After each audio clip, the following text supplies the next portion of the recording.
Are you a father who wants to create a stronger bond with your child? Of course you are. You wouldn't be here. Do you struggle to find ways to spend quality time together? I know I do as a father.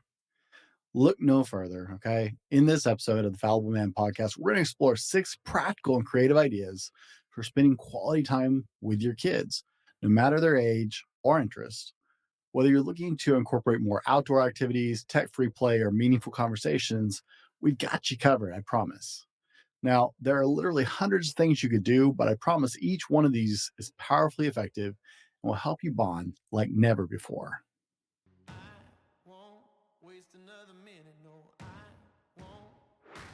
Here's the $1,000,000 question. How do men like us reach our full potential, grow into the men we dream of being, while taking care of our responsibilities, working, being good husbands, fathers, and still take care of ourselves? Well, that's the big question. In this podcast, we'll help you answer those questions and more. My name is Brent, and welcome to the Fallible Man podcast. As a father, you play an essential role in your child's life. Your presence, love, support can help shape their development and their well-being. In fact, it most definitely shapes both of those things. But with the demands of work, household chores, and other responsibilities, finding time to connect with your child can be really a challenge. That's why it's really crucial to prioritize quality time with your kids over quantity time with your kids, where you can engage in meaningful activities and create lasting memories that will stay with them forever. By the way, my name is Brent, and I'm the Fallible Man. Whether you're a longtime listener or you're brand new, hey, welcome to Fallible Nation. We're glad you're here. There are a lot of activities that you can do to help bond deeply and really connect with your kids. If you're the outdoorsy, or even if you aren't, like I wasn't necessarily all the time, you can hike, camp, fish. I mean, I learned to fish from my oldest daughter because she liked fishing. Who knew? I still hate it, but I love going fishing with her. Maybe you're more of an indoor person. That's okay too. That's not a big deal. You can do all kinds of things, but let me give you the secret sauce. Okay. If you take nothing else out of this podcast, you need to hear this. The secret sauce comes down to 3 things, guys: presence, engagement, and senses. These are the crucial things. Okay. If you can get these down, you've got it. You're good. You can call it PEZ for short if that helps you remember it. It doesn't really matter. No matter what you choose to do, become fully present in the moment. No distractions. You can't fake it. They know you're faking it. Don't try and sell them short. In fact, they just feel like you're trying to fool them when you're faking it, and that you think they're dumb enough to buy it. It really is insulting. I've actually had this conversation with kids in the past. You have to fully engage with them in every activity. No half-assing it, guys. And again, no distractions. They won't engage if you don't. The third piece is senses. The more senses you can engage in the activity, the more it will imprint on them, the deeper it will connect in their mind and their heart, and the stronger memory you'll create. Now, if you can apply the PEZ protocol, that's what we're going to call it, probably not original, but you can apply the PEZ protocol to almost anything, you're going to make an incredible amount of progress in bonding with your child. But for all of you out there, here are 6 power moves that will let you connect really deeply with your child, because each one can engage all of the senses if done correctly. And with the PEZ protocol, they're going to make all 6 of these super, super effective. Number 1 is cooking together. Now, you can laugh, but this works at all ages and all scales. With younger kids, you can teach them to cook. As they get older, you can let them do more and more. Eventually, you become the assistant and they're the cook. Still older, you can try new recipes together. Try something brand new you haven't tried with them, just pick a random recipe. And as they get older, it will still be special. I'm still cooking with my mom on a regular basis at 43 years old. And it's still amazing to connect in the kitchen. Once you start that bond of cooking together, it will linger. You'll be there for the rest of your life. It will always be a good memory. And every time you happen into the kitchen together, that will bring that warm, deep connection between the two of you. Number two, start a business together. Now, start a small business. It doesn't have to be anything fantastical. You don't have to be the next Elon Musk. That's cool. Maybe you will be. Who knows? It doesn't even actually have to be successful, but it can be. But experience it together. That's the important part of this. Start small. Have meetings. That's important. Let them guide it. Let them create it and build it and just be part of the process with them. It can be your business together. My children have their own business. I help them with aspects of it. I don't touch other parts of it. Adding meetings, though, lets you bring in like coffee and donuts, and then you can have a real business meeting. That's air quotes for all of you listening. That can be a real business meeting, and it will tip in that taste and smell to make this complete with all five of your senses. And as your kids get older, it's going to become more serious if you wanted to, or you can just move on to the next thing. But it will help them feel more accomplished and more confident as they move forward with their life. Trust me, my 11-year-old loves telling people she has her own business. Number three, new anything. Like literally, you can just throw anything new in there. This is crazy, okay? Anything new that meets the PEZ protocol standard. All right. Remember, presence, engagement, senses. But the new factor will push it over the edge.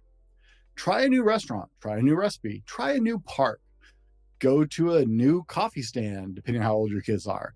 People are the sum of their experiences and influences, and adding the new factor, air quotes again, creates a sense of excitement even when trying a new restaurant, especially if you talk it up, right? Sell it. Be like, ooh, I don't know. Do we want to try this? I've never had Thai food before. Do you think it's going to be too hot, right? Talk it up. Make it a big ordeal. And that new factor will just push the wow factor over for them. And they're going to bond and hold on to that. Number four, train together.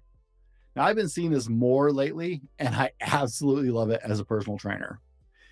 Physical activity together is a huge win in our ever more sedentary society. Say that 3 times fast. Sedentary society, sedentary society, sedentary society.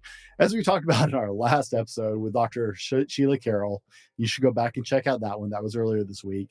You need to set the tone for your kid's health. Training together will do that, along with the added good nature competitiveness that can be in play. This works at all ages. You can scale it. Okay, I had pictures of my daughters flipping tires with me in my backyard, my youngest, when she was like 5. I just got her a little tire. You can do this at all ages. If you search for it on Instagram, you'll find the videos of it. It's amazing. Make your kids part of your training program and then get them training with you as they can. It will breed a healthy, long-lasting love of being healthy, and it will put on some serious memories. Number 5, read together. I know this sounds silly, right? This does work with older kids. Pick a book series and read it out loud as a family. Yeah, I know. I can feel the eye rolls even if I say that, okay? I went through a series of books with my kids once and we read it as a family. There were 4 adults and 2 kids involved. Everybody had a great time, even though we were reading age-appropriate books for the kids. And you can do this with your teens. Just be prepared to read some series that you might not have otherwise read. Maybe you aren't a big fantasy person and your teenager is. Okay, hey, R.L. Stein, man. Great. Want to go up another level? Go get the Drizzt series. You'll love them. They're awesome. Go read the Lord of the Rings series together. Tell them it's something other than a movie. You might blow their mind depending on their age, okay? You can do this with any young person under the age of 18. You can do this with your college kid.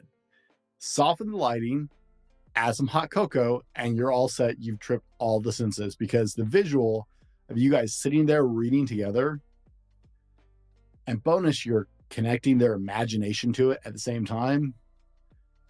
It's going to be an awesome memory, I promise. And I've got number 6 for you. You're going to love this one. Ready for the eye rolls? Write a story together.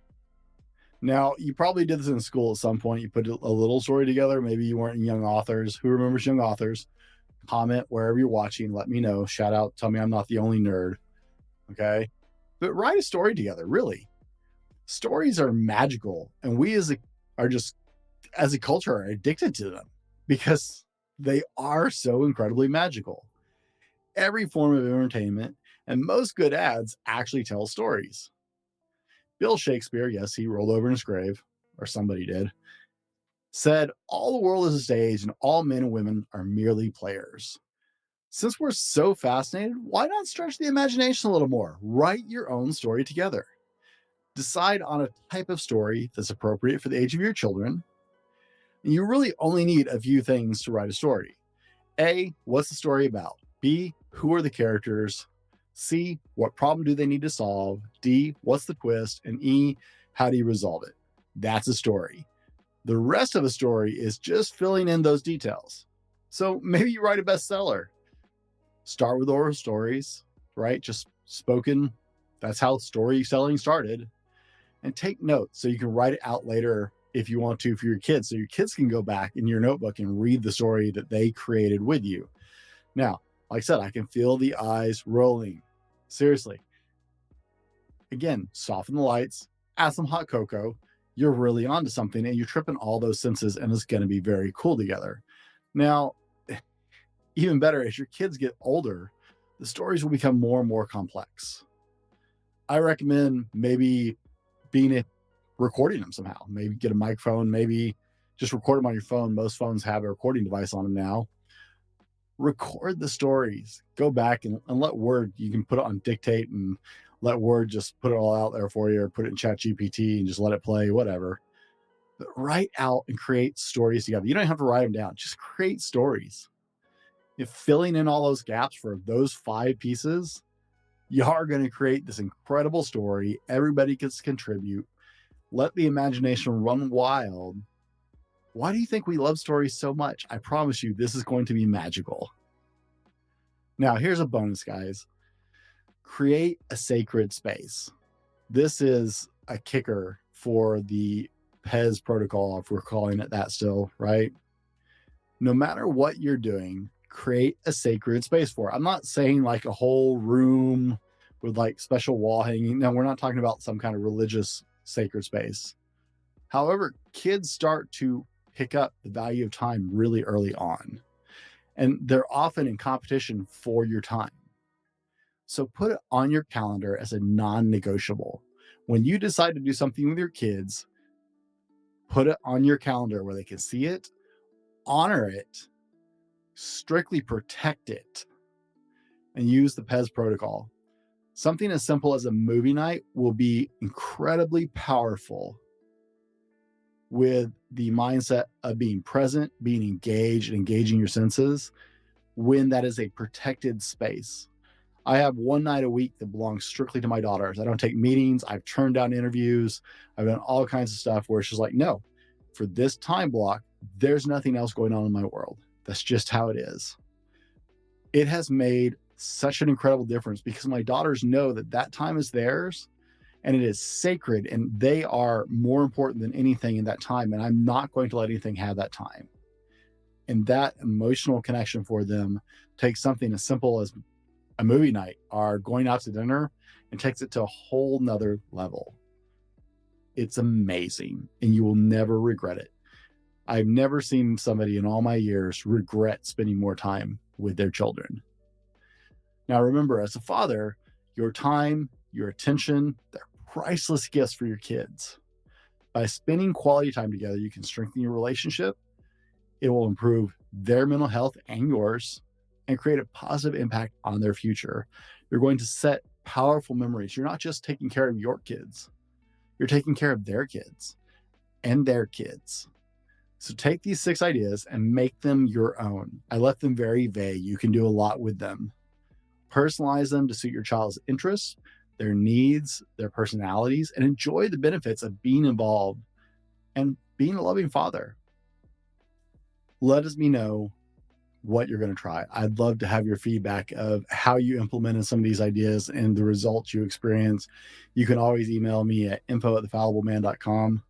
And also, if you're just at a point where you are looking for someone to walk with you a little ways, whether that's building a stronger relationship with your wife or your kids, are just learning to build better relationships with your friends or coworkers, maybe you're just stuck in your personal development and you just need somebody to help you walk over that edge just a little bit. Go to thefallibleman.com, www.thefallibleman.com, and sign up for a free discovery call. Not going to charge you for it. Love to talk to you and see what's going on and see if I can help you. If not, I know several other good coaches as well. Guys, as always, be better tomorrow because of what you do today, and we'll see you on the next one. This has been the Fallible Man Podcast, your home for everything man, husband, and father. Be sure to subscribe so you don't miss a show. Head over to www.thefallibleman.com for more content and get your own Fallible Man gear.